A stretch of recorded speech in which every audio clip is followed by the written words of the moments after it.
Analisti Sadri Ramabaja ka reaguar ashpër pas vendimit të gjykatës kushtetuese të Kosovës, duke cilësuar atë si shkelje të plotë të kushtetutës dhe akt penal të tradhtisë ndaj shtetit. Sipas tij, me këtë vendim gjykata i ka dhënë listës serbe, respektivisht Serbisë, të drejtën e vetos në institucionet e Kosovës.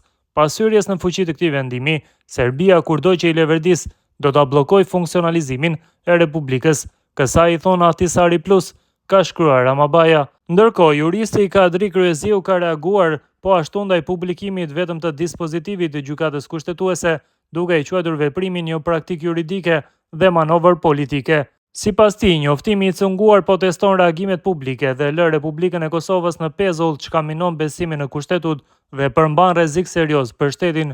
Kryeziu shton se gjykimi i vërtet do të duket vetëm pasi të publikohet teksti integral i aktgjykimit. Gjykata kushtetuese sot publikoi vetëm dispozitivin duke shtyrë arsyetimin e plot. Kjo nuk është praktikë juridike, por një manovër politike. Përmes një njoftimi të cunguar, po testohen reagimet, ndërsa Republika mbetet pezull.